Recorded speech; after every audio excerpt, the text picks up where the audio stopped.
Hi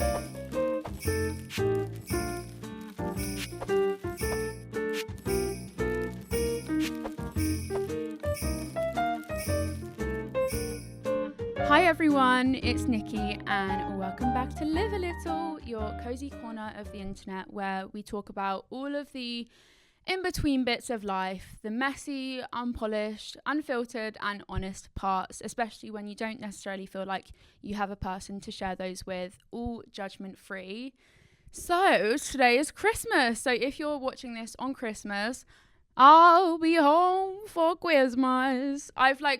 Merry Christmas, Merry Chrysler, Merry everything related to that. I had to get that out of my system. It was like eating me alive not saying Christmas. I've already started saying it now that it's December and annoying all my friends. But yeah, I know that Christmas is a very Marmite day I feel like you either love it and look forward to it and it's just the most exciting, wonderful time of the year as the song goes, or you dread it and there's a lot of weight to it and it can be quite stressful and a really hard time in a lot of ways for a lot of people. So if that is you today, or if you just come here to fill a bit of time on your Christmas in between eating, stuffing and opening presents and spending time with whoever it may be, if you are doing that and do celebrate it, I'm happy to have you here and be spending Christmas together. But yeah, I kind of just wanted to talk about the two sides of Christmas and my perspective on it as a time of year, really. Bit of context, growing up, I absolutely loved Christmas. It was my shit. It was my time of year. I had like the Santa tracker on. There was this thing on Google where you could track where Santa was in the world. It was like, Santa is now in Russia. Santa is now in Japan. And I remember refreshing it literally every second to like see where Santa was on the GPS tracker now. And my parents made it really magical for us, which was very, very, special. And I'm so lucky that I had that. And it was always kind of something to look forward to. And I've got such a big family that it was always this day, defined by togetherness and family and spending time with one another and having an excuse to get together. And yeah, just really magical. I think there is so much to look forward to that time of year, especially when you're little. I remember, oh my gosh, well, you actually might not know this if you're younger than me. If you're Gen Alpha, Argos used to come out with a massive, massive, massive catalogue, and it had every single toy in it that you could think of. And I remember, I think it was literally like 1,000 pages. It was so chunky. And I remember going through it, like sitting there for hours and circling every single toy in it that I dreamed of getting. I'd only ever really end up getting one of them, which I was still so excited and grateful for. But I remember there was like bracelet making, chocolate maker, all of these things. And I was so excited about it. So I remember that really, really vividly. And other fond memories of Christmas are like my brother and sister, who are older than me, Alex and Tasha, would come into my room bright and early and tap me and wake me up because we were just also like, we just couldn't wait to go downstairs into our living room and sit together and open our presents that Santa had got us. And I have vivid memories of helping my mum decorate our tree, and it was always something we would do together, me, my mum and my sister mainly, because my brother and dad just didn't want a part of it. It's just something that like they didn't care to do, but was such a thing that I looked forward to every year, is like unpacking the Christmas decorations that we'd got out of the loft and hanging them on our tree. And so I think there is a lot of nostalgia related to Christmas. So many of our VHS videos from when we were little are from Christmases, and they are so special to look back on and so nostalgic. And yeah, I think they are I feel like a lot of times in your life actually get defined by Christmases, and I'd say like Christmases and birthdays. But I think there is a lot of struggle with Christmas, especially as I've got older and life has happened.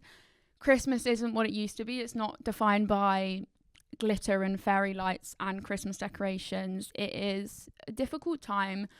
I've had quite a lot of health traumatic things happen to me around Christmas as well, and so when that started happening, I've spent 2 of my Christmas is actually like 2 years in a row in Christmas, unwell, and in actually really unwell situations and emergency situations, that I think from that point, the first one happened in 2010, and I think from that point I was like 8 years old, or no, I think I was younger. 2010, I can't do maths, but I was very young. Then a bit of the magic and the sparkle and the innocence of what Christmas is like in your childhood kind of got taken away from me.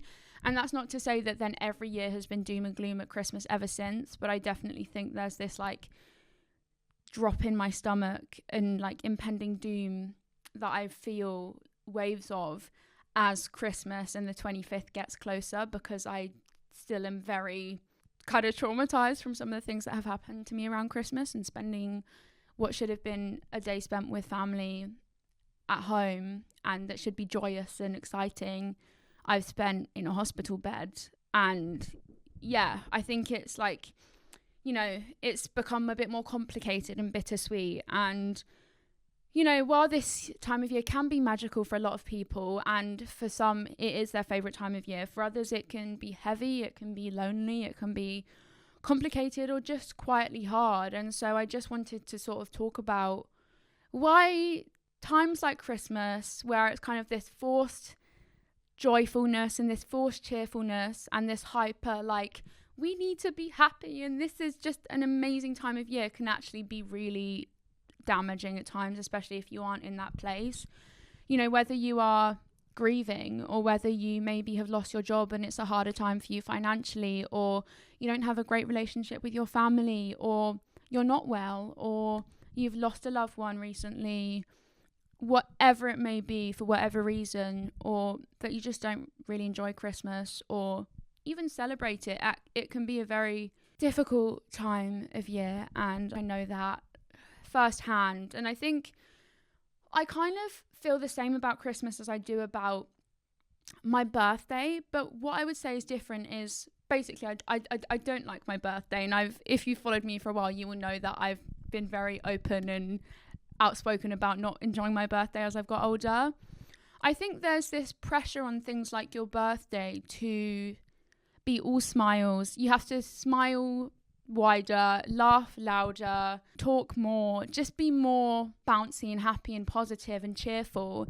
And I think, like anything, when you kind of feel forced into feeling like there's a certain way you should have to feel or act, when there's like a, I don't know, milestone put on that, aka a birthday or a Christmas, it can be really difficult when you don't feel that way, because you kind of have people that do love things like their birthdays or Christmas kind of looking at you like, why are you bringing the mood down? Or why are you not happy? Or why are you not cheerful? What's wrong with you? And it's a lot in my head. You know, my family know that I struggle with times of years like Christmas and my birthday. So I think a lot of it is me just being like, oh God, I'm bringing the mood down, or I don't want to touch anything that could affect the energy in the room. But I do feel like there's this thing about my birthday where, because your birthday is ultimately your day, if you aren't in a place where you're very happy, a lot of my birthdays I've spent depressed and crying, but my family have kind of just gathered around me and supported me through the day, because they know that I find it difficult and it's my day. So however I want to spend it, if that is me crying in a ball,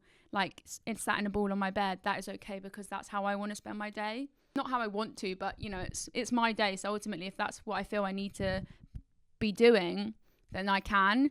But Christmas is kind of like, for the people that celebrate it, everyone's birthday in a way.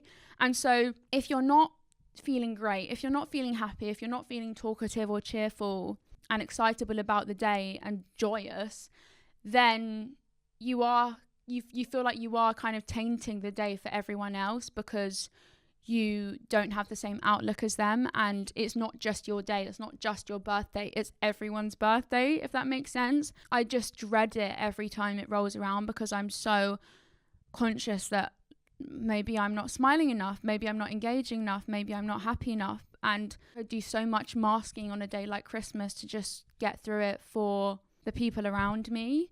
And I think that's a really difficult thing. You know, a lot of us struggle with days like birthdays or Christmases, because a lot of them bring up a lot of complicated feelings in so many ways, whether they're relational or financial or internal, whatever they may be. An empty chair that someone used to sit in that maybe no longer be around feels so much more significant and visible. Silence in a room feels so much louder. Anything like that feels so much bigger and vaster, and everything feels emptier, and I think that is especially difficult because I think the people around you don't understand why you couldn't have the same outlook as them and why you aren't just jolly and merry. And Christmas doesn't feel merry for a lot of people, and if anything, it's the opposite, and so many people dread it, even if maybe you don't have a reason to dread it, as in maybe something hasn't happened. You feel like you still have to just seem okay, and it's such a difficult time. And I think there's such pressure and there's such expectation and this invisible rule that the day must feel a certain way. It just then means that the whole time just feels so heavy, I think, especially. And because it's so like represented in what's cookie cutter and a perfect Christmas, in like having matching pajamas with your family, or the adverts you see on TV, or I don't know, opening your calendar, or whatever it may be, that gap of not feeling that way feels so much bigger. That hole feels so much bigger. So if you're hurting, you're seen to have to like smile anyway, or if you're exhausted, you have to essentially perform. And it's like you're sort of quietly being told, even if people aren't saying anything, but the way they look at you or the way that they act, that like this day isn't about you, please don't bring down the mood. And you know what? I love everything that Christmas represents. I love that it is ultimately a day about family more than anything. I don't care about the presents. Being in each other's presence is the present, essentially.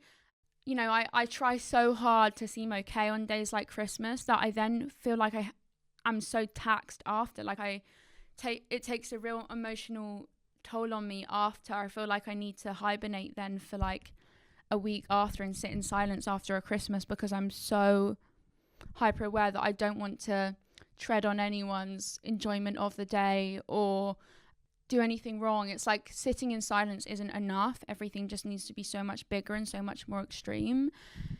And that can be really difficult, especially when people just don't really understand. People will say, oh, you need to be grateful this time of year, or you need to be happy or put on a smile, or whatever it may be. And I think that can be super counterproductive. I think especially on a day like Christmas, a lot of people don't really see your struggle, and I think that can be very, very difficult. There's a pressure to spend when you don't have much money, or there's a pressure to see people you're not okay with, or to fix years of turmoil maybe in a family in one afternoon just to like play happy families, or paint a happy picture that maybe is not the reality of your life. And that is a lot to carry in one day. And Christmas brings so much stress in so many ways. Like I said, it is the relational stress, the emotional stress, the financial stress. And I try my best to enjoy it as much as I can. But I think I've almost had to make peace with the fact that days like my birthday and like Christmases will never be what they once were. And although that's rubbish, because I wish that I could look forward to days like that and not see them as a means of survival rather than sentimentality and enjoyment. But when you stop trying to force yourself to feel a certain way that you just do not feel, or appear a certain way that you just aren't internally like, then the day feels a slightly bit less heavier. Like we all need to, I get traditions and I get things that make Christmas what it is, aka, I don't know, playing Christmassy music, or getting a tree and decorating your tree, or spending that time with, family, if that's what you do.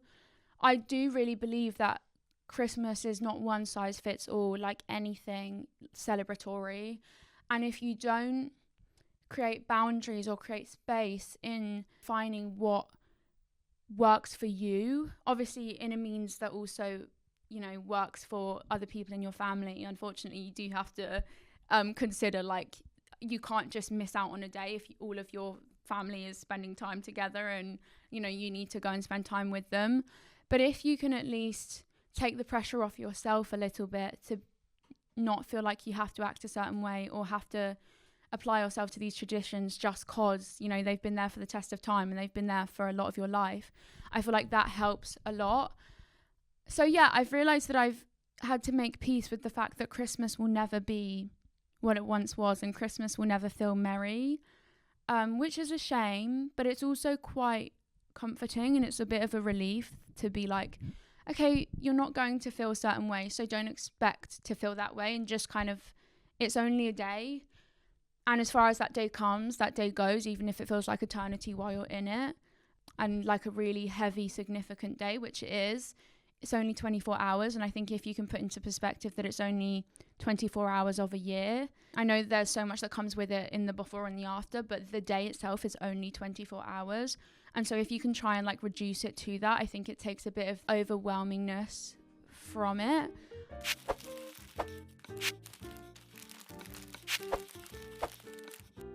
What I have learned is that though I, like I said, will never enjoy Christmas in the same way or much again, maybe, you know what, maybe in 20 years time I'll eat my words and I'll say I actually love Christmas now and I look forward to it, but in this current moment in time I don't, and that is okay, and you don't need to, that is okay. But I've learned that though I am a summer baby to my core, and my sad light right now is working overtime and I'm constantly in a state of confusion and exhaustion, and I don't want to leave my house because day and night are the same thing. We don't see a sunrise for like 3 months or a sunset, and it's honestly driving me insane.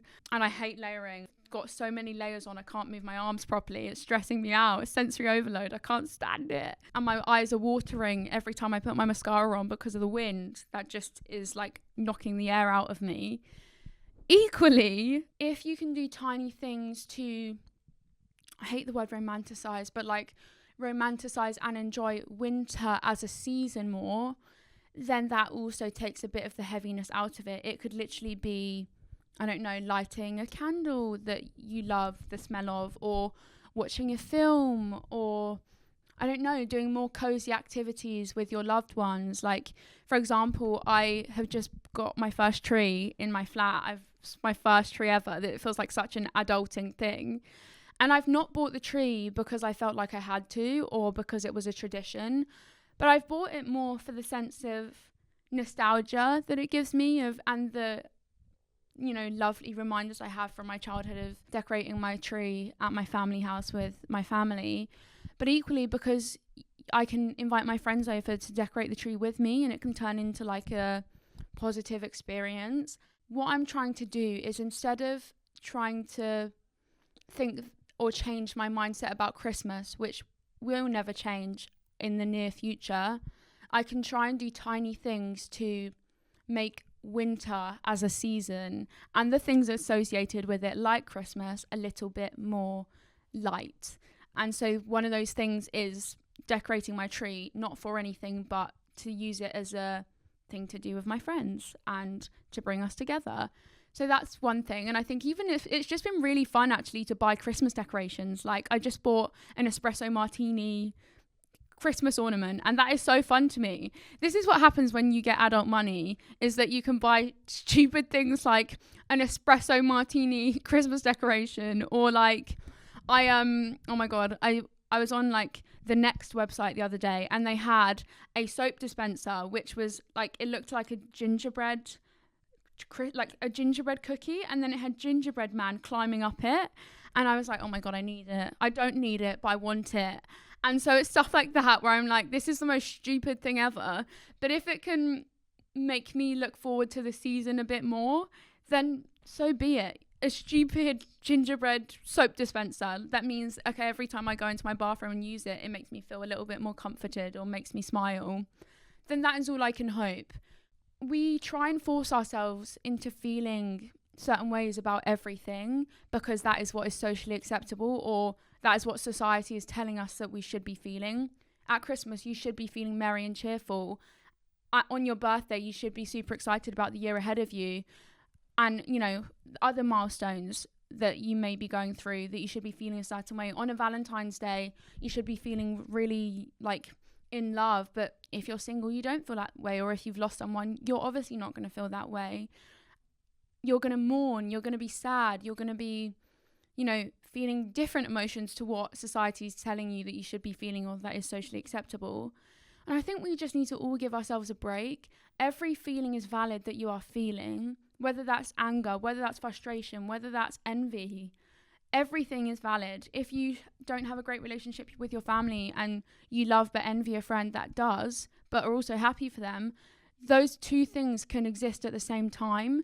And I'm beating myself up about feeling certain, like maybe resentment towards certain people, even though it's not towards them, it's just towards maybe their life being easier in a certain way that mine isn't. For example, I feel resentment towards people who have good health, but that doesn't mean that I would ever wish bad health upon them. So two things can exist at the same time without one cancelling the other out. I think we look at things so black and white because grey area is uncertain, and grey area is not something that we can define or put into a box and like be so super self-aware of and like tell ourselves like, oh, I feel this way because of this. And so I think we just need to let ourselves feel every emotion and just go through the motions of feeling. We don't want to feel these days because we're really scared that like our feelings will envelop us. This is like going a bit off topic, but I feel like I'm talking about therapy in every podcast I do now. But I was talking to my therapist about like how I just feel quite numb at the moment. And she was like, I don't think you feel numb. I feel like you are just scared to actually feel. And I was like, yeah, you're right. And the big feeling underneath all of this is for me sadness in a lot of different ways. Sadness, like, for lots of different reasons. And I said, I'm so worried about truly giving into feeling sad because I'm sad this sadness will like take over me and I'll never be able to pull myself out of it. And I feel like that is the case for a lot of us. We are so scared to feel our feelings to the extent that they feel that we just push everything down or just avoid it. And that can be so damaging for us and detrimental. So on times where those feelings will rise, good or bad, just let yourself feel them. My therapist gave me a really good analogy, and she was like, every emotion is like, if you think of like Inside Out, the film, every emotion that we feel is almost like a performance on stage. It's like an act on stage. And you always want the performance to be joy. You always want joy to be the one you're watching and performing because that's the one you're comfortable with and that's the nice one and the one you associate with good things. But then sadness and anger and fear and all of these emotions you have, if they don't get their time on stage, they are going to be angry and they are going to then kick off and be upset with you for not giving them their time on stage. And so what she was saying is, even if it's uncomfortable for a period of time, even if you really don't want to feel those things, no one does. No one wants to feel sad or feel down, if they can help it. But if you don't give yourself time to feel those things and watch those performances on stage, even if they aren't great, or you want to give them a X on, like if this is X Factor, you want to give them an X and you want to buzz them off. If you don't do that, then it's really, really like detrimental ultimately. So basically what I'm trying to say is that let all of your emotions have time on stage, because if you don't do that, then days that have this like heavy significance from society and what you see on TV or in films or whatever it may be will be even harder. And it's the same for other people. If other people are feeling sad on days or are feeling angry on days like Christmas, then let them also have their time on stage to feel those things. I am so grateful to have a lot of positive memories associated with Christmas that I can draw upon from my childhood. It isn't all doom and gloom, and I know I am so grateful, and I think it's really important that days like Christmas do exist because it's an excuse to be with your loved ones if you have a good relationship with them, and I'm very lucky that I do.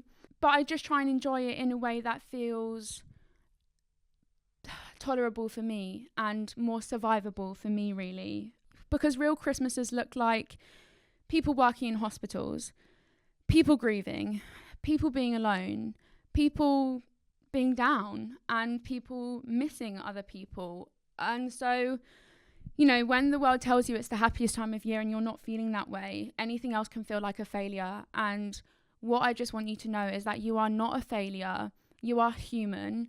And the way you are feeling is completely and utterly valid. And so if someone is not feeling all cheerful and merry this time of year, and you can just tell they struggle, just, I guess, if you could do anything for them, let them know that however they feel is okay, and that they don't need to feel any way differently if that's what they need to feel to get through the day a little bit easier. Because phrases like try to enjoy it, or be grateful, or someone has it worse, will essentially make them feel even lonelier on a day that can already make someone feel lonely and make someone feel really not seen or understood.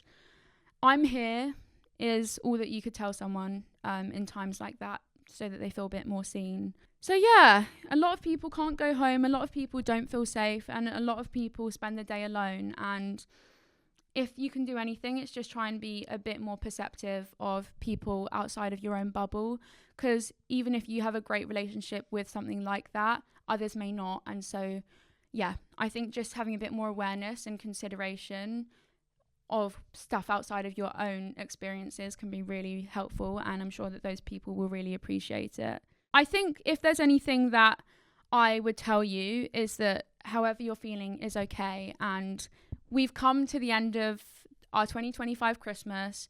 You now don't need to dread it for another year. It's over, and in the least condescending way possible, well done. I'm proud of you for getting through another Christmas and another year, because 2025 has been a weird one, you know, for a lot of us. I look back at this year and I feel like I've had like very little self-growth, and it's been a really up and down one. And so I'm proud of you for just getting through Christmas if it wasn't an easy one for you. And I hope that you've just treated yourself with kindness and been gentle to yourself or someone else who may be going through it.